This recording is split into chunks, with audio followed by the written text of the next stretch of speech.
किसान बंधुओं, ये राइजोबियम कल्चर इफको का है जो दलहनी फसल के लिए प्रयोग किया जाता है। मूंग फसल के लिए जैसे राइजोबियम कल्चर होता क्या है कि अलग अलग प्रजाति के लिए अलग अलग फसल के लिए अलग अलग आता है। तो ये मूंग बोया जा रहा है और मूंग में इसको मिलाया गया है और इसको जो है 1 किलो बीज में मतलब 10 किलो बीज ये है और इस 10 किलो बीज में 50 से 60 ml मिलाया गया है एक आधा लीटर पानी के साथ।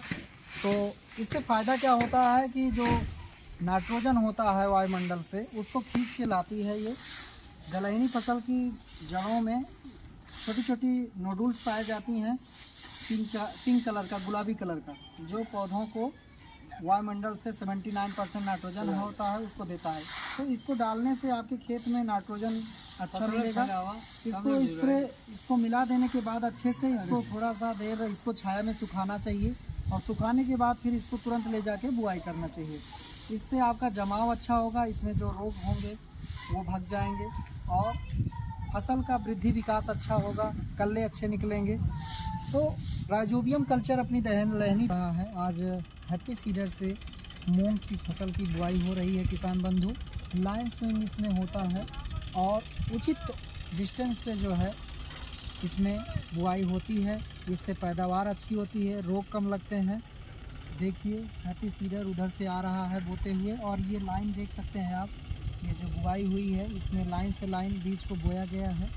तो किसान बंधु, ये मॉडर्न टेक्निक है जो कम पैसे में ज़्यादा लाभ मिलेगा, जुताई कम करना पड़ता है, इसमें खाद बीज साथ में पड़ जा रहा है। और जब भी बुआई करिए तो आप राइजोबियम कल्चर से बीज शोधन का ज़रूर करिए। इंसेक्टिसाइड जैसे कहते हैं FIR, फंगीसाइड, इंसेक्टिसाइड और राइजोबियम कल्चर, इन तीनों चीज़ों से मिलाकर आप बीज का शोधन करिए। और किसान बंधु को मैं बताना चाहूँगा कि क्रॉप रोटेशन ज़रूर अपनाएं। दलहनी फसल बोएंगे तो वायुमंडल से नाइट्रोजन मिलेगा और पौधों को जो है ज़मीन की उर्वरता शक्ति बनी रहेगी और आपको लाभ ज़्यादा मिलेगा। तो किसान बंधु, हैप्पी सीडर, जीरो टिलेज और सुपर सीडर, इनसे बुआई करने से आपके लागत में कमी आती है, बीज और खाद कम लगता है और दूसरी बात इसमें रोग प्रबंधन अच्छे से हो जाता है और समय से बुआई भी हो जाती है, समय का बचत होता है। आप कभी कभी दिक्कत होती है कि ट्रैक्टर वाले नहीं मिले, नमी भग गई, तो इस तरह से इसका उचित दूरी पे ये जो ज़मीन में देख सकते हैं या 4 सेंटीमीटर पे इस पे जाके नीचे ज़मीन में पौधा अच्छे से डेवलप करता है।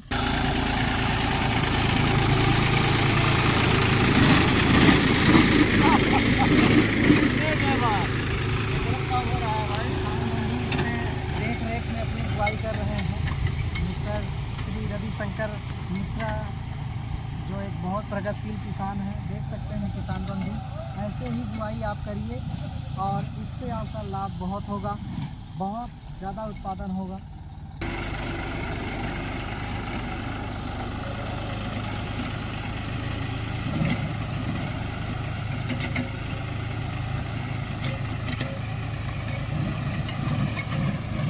देखिए किसान बहुत बढ़िया है, थोड़ा सा दब कम रहा है तो उससे किसान चढ़ भी गए हैं और उससे जो है ज़मीन में नीचे जो है समतल मिट्टी कराई गई है, मिट्टी हार्ड हो गई है, लेकिन नमी बहुत बढ़िया है।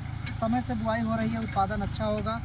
मार्च के महीने में मूंग का बुआई 60 से 65 दिन में आपका पक के तैयार हो जाती है, बहुत ज़्यादा 70 दिन में। तो मूंग दलहनी फसल है और प्रोटीन से भरपूर होती है। दाल वाली फसलों को उगाना चाहिए, फसल चक्र अपनाना चाहिए किसान बंधु। बुआई की बात करें तो बुआई के लिए मिट्टी अच्छी होनी चाहिए, मिट्टी अच्छे से तैयार होनी चाहिए। दूसरी बात, हम कितनी मात्रा 1 एकड़ में बीज डालें तो 6 से 8 किलो 1 एकड़ में बीज की मात्रा को मूंग को डालें। दूसरी बात, इसमें अगर आपको फर्टिलाइज़र की बात करें तो फर्टिलाइज़र 50 kg DAP और 10 किलो सागरिका और 5 किलो बेंटोनाइट सल्फर, इन तीनों चीज़ को अच्छे से मिलाकर आप अपने खेत में बुआई करें।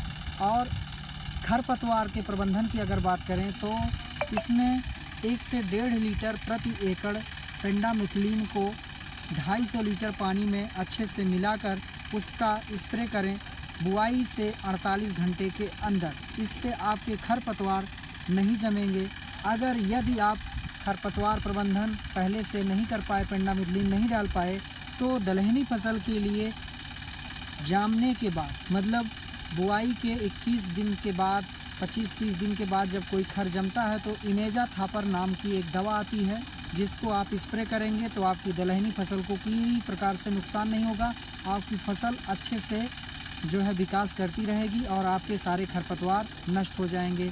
तो किसान बंधु, बुआई का मैंने बता दिया, खाद का प्रबंधन बताया, और बुआई के लिए आप हैप्पी सीडर या जीरो टिलेज की बुआई के बारे में बात की, तो ये और बीज शोधन के बारे में हमने बात की। तो ये करिए और बहुत ही लाभदायी फसल है, बहुत ही कम पैसे में ज़्यादा उत्पादन आपको मिलेगा। जैसे कि दाल का रेट महंगा है, जानते ही हैं। तो किसान बंधु, समय से बुआई करें, उचित लाभ लें। धन्यवाद।